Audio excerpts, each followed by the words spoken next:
Assalamualaikum warahmatullahi wabarakatuh. Perkenalkan, nama saya Sarwono dari Instansi Ajian Negeri Kelapa Resmi Kecamatan Ambal, Kabupaten Kebumen. Saya adalah peserta PPG dalam jabatan kategori 1 LPTK Universitas Negeri Semarang. Saya telah melakukan tes praktis pada tanggal 30 Agustus tahun 2022 dengan model pembelajaran problem based learning berbantu media Canva, augmented reality dan virtual reality pada muatan pelajaran IPS materi interaksi sosial.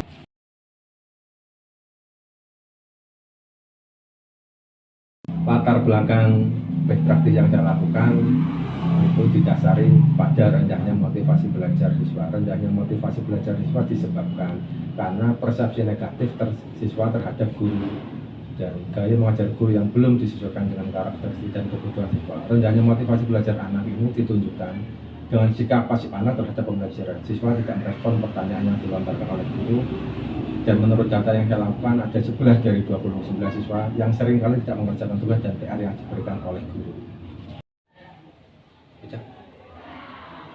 Praktik yang saya lakukan ini sangat penting dibagikan kepada stakeholder yang ada di daerah atau yang ada di SD saya, karena akan memberikan pengaruh yang besar terhadap proses pembelajaran menjadi lebih baik. Antara lain bisa meningkatkan motivasi belajar siswa, pembelajaran juga lebih berpusat pada siswa, adanya variasi model pembelajaran inovatif yang merangsang keingintahuan siswa, pembelajaran yang dilakukan lebih terstruktur dan menarik bagi anak. Selain itu, guru juga mampu memerankan dirinya sebagai fasilitator dan katalisator bagi siswa-siswanya.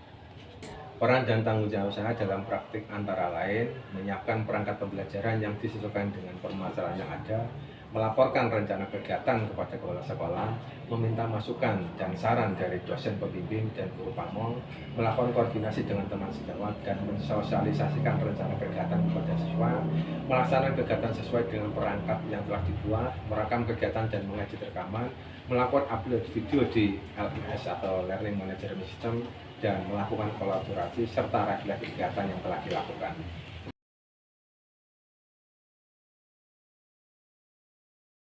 Beberapa tantangan yang saya temui ketika melakukan best practice antara lain, di sekolah kami masih terbatas sarana dan prasarannya. Selain itu, kurangnya pemahaman tentang editing video karena bukan merupakan keahlian saya secara spesifik. Selain itu, siswa juga masih kurang dalam keaktifannya. Beberapa pihak yang terlibat dalam best practice antara lain siswa dan rekan sejawat.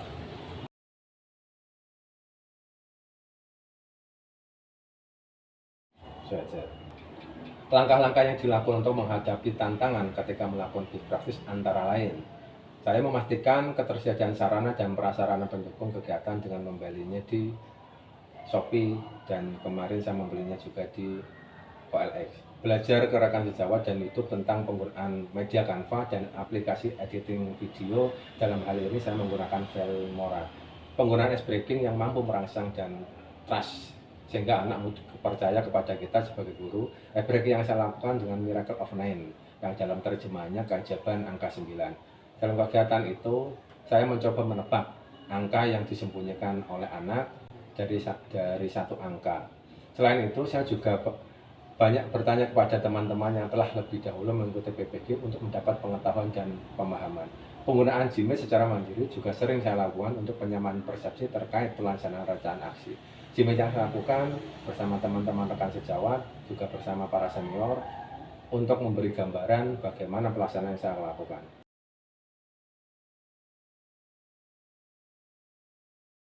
Best practice yang saya lakukan adalah meningkatkan motivasi belajar dan antusiasme siswa, karena anak memiliki pengalaman yang bermakna atas permasalahan yang ada, dan anak juga mendapatkan jawaban melalui kesimpulan yang dibuat bersama guru.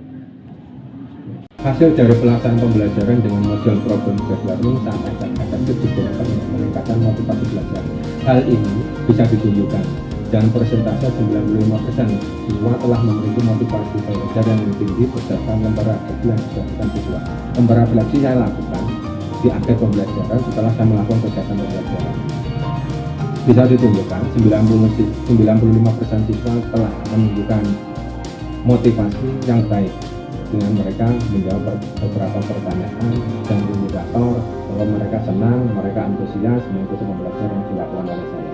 Faktor penentu keberhasilan adalah pembuat perangkat yang disesuaikan dengan permasalahan. Perangkat yang dibuat berdasarkan masukan dari dosen, guru kamu, kepala sekolah, dan rekan sesama. Selain itu, saya juga beberapa kali berdiskusi dengan rekan yang saya anggap pakar, karena saya mempunyai teman yang telah mengincar di dunia pendidikan, juga dia punya keilmuan yang lebih bagus dari saya.